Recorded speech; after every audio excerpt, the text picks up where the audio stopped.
Tonight, you'll begin sharing your stories. But first, you're going to hear the stories of 4 different people as a picture of what storytelling in your group might look like. And then you'll hear from Billy Phoenix on the importance of story.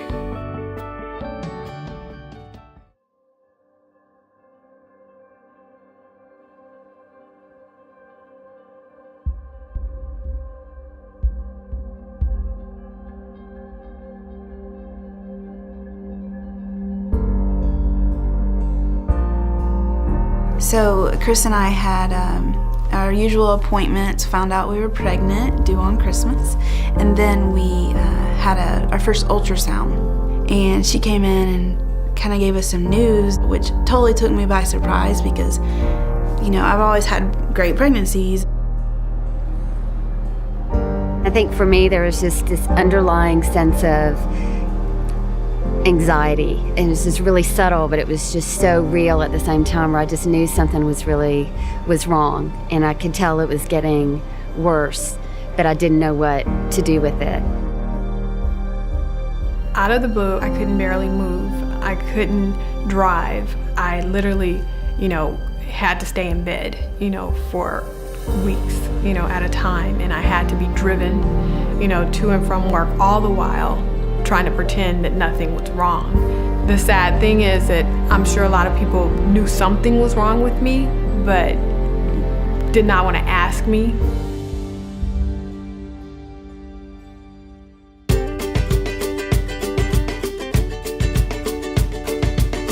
I grew up in Lawrenceville, Georgia. I come from a big family. I'm the oldest of 4. We're all really close. We have a good relationship with my parents and each of my brothers and my sister. I met my husband, Chris, in high school, and we started dating when I was a senior and he was a junior in high school. We both went to the University of Georgia, and right after we graduated, we got married. We wanted to have some kids, but we knew we wanted to wait that 3 to 5 years. We had this little plan in our head of waiting about that amount of time to have some time with just him and I. And 4 years into marriage, we had Bella. And then 2 years later, actually 25 months later, we had Farah. We knew it would be a little crazy, but we started thinking about a 3rd child because we have thought we would like to have 3 or 4 kids. So we started planning for that 3rd child. We found out we were pregnant, and even more exciting that we were going to be due at Christmas time. Super excited about being a Christmas baby and having that surprise. And then a few months later into the pregnancy, that's when things started to change for us.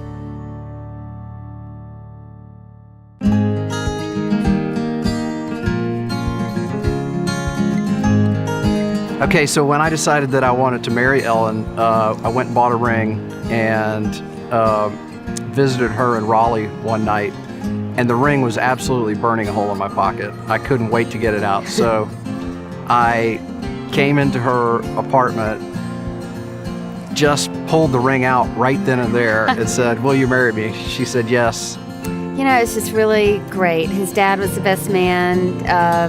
My sister and one of my best friends were my maid and matron of honor. When we got in the car afterwards, she looked at me and I looked at her, and we both said, "I'm glad it's you." Yeah, I just had this 1 second, I was like, oh yeah, oh good, it's you. So I really wanted to have kids one day, and lo and behold, it happened. We were pregnant with our first. He's a beautiful boy named Andrew. He's a lot older now. When he was about 8 months old, we decided that we wanted to have another child. After Harris was born, Ellen decided to be full-time mom.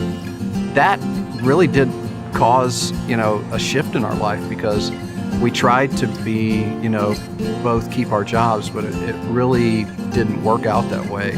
Just none of the things that we tried were truly working for us and the kids. So that was then sort of the opening of another chapter of our life.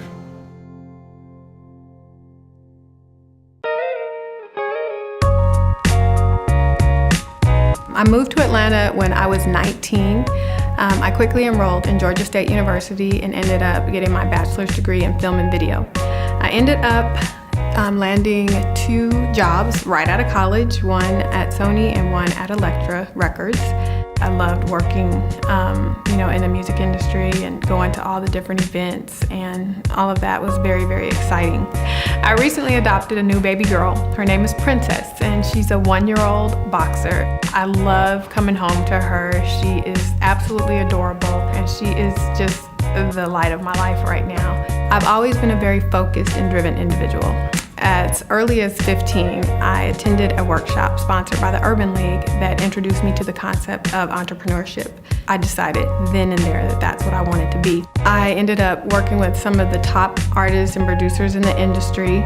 After doing that for 3 or 4 years, that's when I decided it's time for me to step out on my own and start my own business. I stepped out and started Enlight Entertainment, which stood for Entertainment in the Light. And I went on to build a recording studio some years later. It had been 4 years since we moved into the recording studio. I developed so many great relationships with so many clients. Things were going great. I felt like I was at the height of my career. And all of a sudden, I just started feeling dizzy and just feeling out of whack and out of sync. And I knew something was wrong, but I didn't know what it was. So after a series of tests, I was hit with the shock of my life.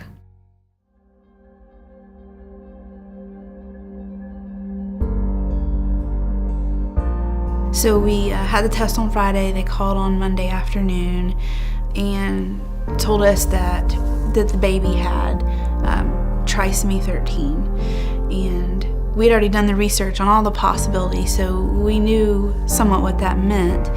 But she was telling us that not a good chance of survival. If you make it to childbirth, the babies don't live very long. The most is a year. But I had my hopes of having this 3rd child. Of course, it's Christmas time and everything, but it was more trying to think about dealing with the pain. Craig took another job that was, financially was a lot better for the family, but he was also traveling a lot.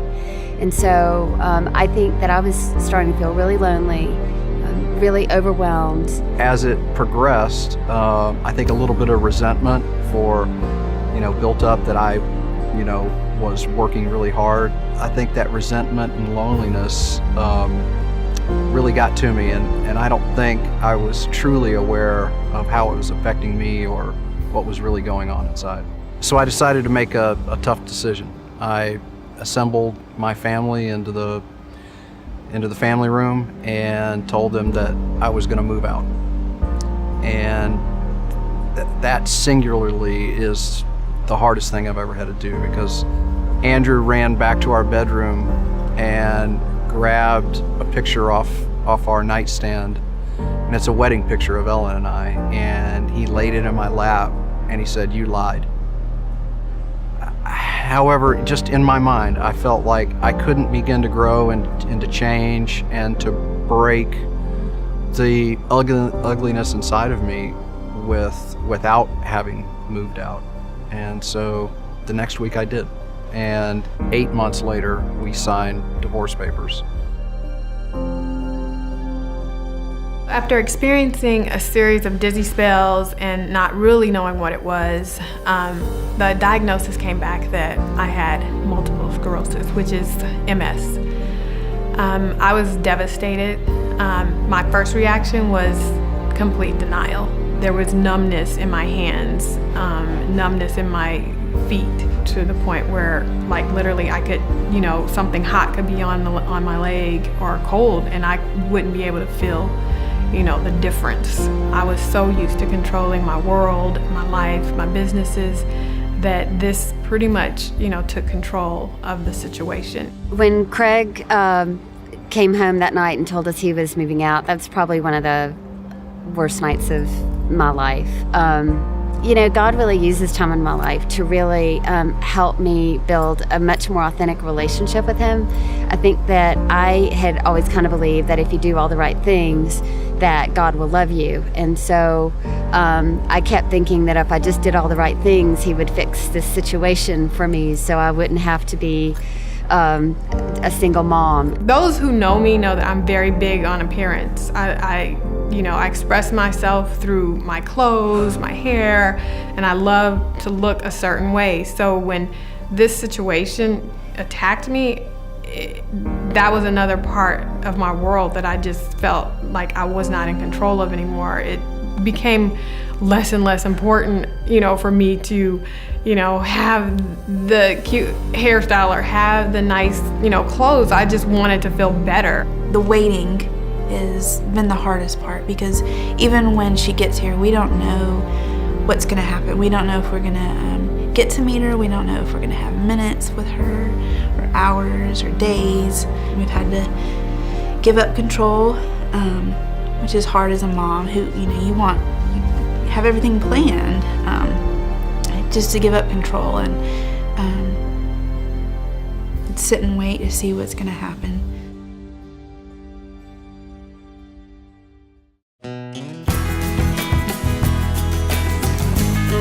I didn't know how I was going to get through the pregnancy at all, much less joyfully.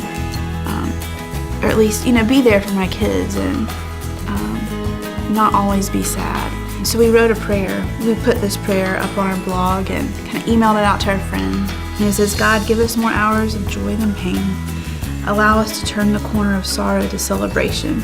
Cause us to see her as a gift and allow us to cherish every moment she's with us. Change our hearts. When we're sitting in church on Sunday, we have 2 rows of people that are sitting there thinking about you and that they're praying for you and that they, that they love you. I just don't see how you could get through this without that. Nobody in my inner circle even knew that I was unhappy, and so I kind of realized that I'd been volunteering so much at church, but I hadn't really been sharing my pain with anyone.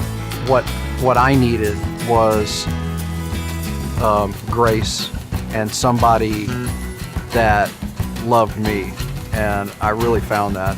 That absolutely made a difference. I think I cried every time I went to church at that time. We didn't have names. We hadn't started on that process yet. And after we found out, I was like, how in the world do we name a child now? Like, it just seemed heavier. All of a sudden I remembered a name that I like, which is Hallie. And I looked it up, and it means praise the Lord. We've made it this far, and we can still say that. When she gets here, we'll still be able to say that. What I did learn through this whole process was that God has a bigger plan than me. It's not going to happen in my timing. It's going to happen in God's timing. And there were so many things that God needed to work out of me. March 23rd, it was our first wedding date, and he said, hey, why don't we go out for our old anniversary? Would you like to do that? And I said, yeah, that would be really nice. And he said, okay, so just block it out, don't make any plans. I don't know, somewhere I think between the first and second courses, he got down on the one knee in the middle of the restaurant and said, Ellen, will you marry me again? Our marriage, in fixing it and getting remarried, wasn't like turning a light switch on and you have, instant light. You could always say we're a work in progress, and a lot of things that we do are very purposeful to continue that down the path. With this genetic disorder, we don't know what's going to happen. We still don't know. I'm 8 months pregnant now. We still don't for sure know that we are going to make it all the way to Christmas when I'm due. This could be my only time with her in my stomach. It's an unpredictable future.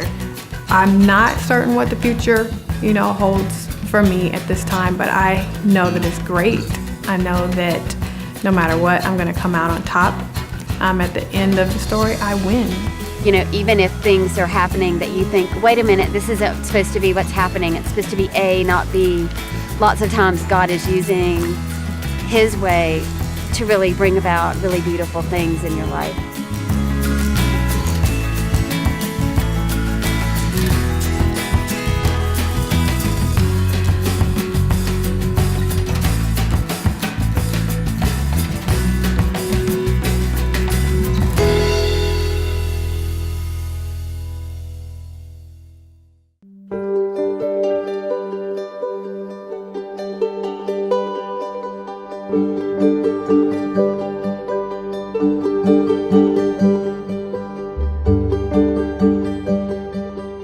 interesting to think about how much of our lives revolve around a story. I think it's the reason that we read books. It's the reason that Hollywood spends millions and millions of dollars every year producing and creating movies and television shows that we love to sit and watch. If you go back through and you track the amount of time and the words that you use sitting around a dinner table or in a living room with family and friends, and the way those words are used, you'll find that people love to tell stories and people love to listen to stories. God has seemingly hardwired in us an appreciation that makes us lean in and listen to a story. I think He has put that inside of us because it's something that He truly values. And I think we see that throughout the Scriptures as well, the greatest story ever told. We see it especially in a book way back in the Old Testament called Joshua. Joshua was a leader that picked up the leadership of God's people after a guy named Moses had led them out of slavery in Egypt. They wandered in the desert for about 40 years, and then Joshua led them to the point where they stood at the doorstep of the Promised Land. And what separated them from entering into the Promised Land was a great swollen river called the Jordan River. So as they stood on the banks of this river and pondered, how in the world are we going to cross this river? God came to Joshua and He said this, I'm about to do a miracle in the same way that I did it at the Red Sea. I'm going to open up this river for God's people to walk across. He said, I want you to bring the Ark of the Covenant, the symbol of the power of God, to the front of the people. And sure enough, as they moved them to the front and they stepped into the river began to pile up upon itself, so that it left dry ground for God's people to move across into the Promised Land. But He also said something very unique. He said, when you get to the middle of the river, I want you to reach down and I want you to grab a stone. And I want one person from each of the 12 tribes of Israel to grab a stone and carry them all the way to that night's campsite at a place called Gilgal. Now, He's very clear about why He asked them to do this in a passage that's found in Joshua chapter 4. And it says this, And Joshua set up at Gilgal the 12 stones they had taken out of the Jordan. He said to the Israelites, In the future, when your descendants ask their fathers, What do these stones mean? Tell them, Israel crossed the Jordan on dry ground. For the Lord your God dried up the Jordan before you until you had crossed over. The Lord your God did to the Jordan just what He had done to the Red Sea when He dried it up before us until we had crossed over. He did this so that all the peoples of the earth might know that the hand of the Lord is powerful, and so that you might always fear the Lord your God. And so in the simple stacking of stones and the building of a monument, God gave Joshua's people an opportunity to tell a story. It was a catalyst for a story to be told, so that generations after generations could come back and say, what do these stones mean? Tell us the story of what happened here. And in doing so, they're able to tell the protection and the provision and the faithfulness of their God as He carried them into the Promised Land. So as you sit together in your community group over the next couple of weeks, you're going to have an opportunity to share your story as well. Our encouragement to you is just to tell your story. Tell the seasons of your life and the moments of your life that were key and important to you. Talk about the people that were the major players in the story, which was your life. We found that as people share their story, two distinct things happen. One is that God draws us closer to Him, and we're drawn closer together as a community group. So in the same way that Joshua and his people had no clue that generations later we'd be reading their story, you may never know how God will use your story. And so as you lean into your story, understand that He's going to use that both in your life and the life of those that sit around you in your community group for years and years to come.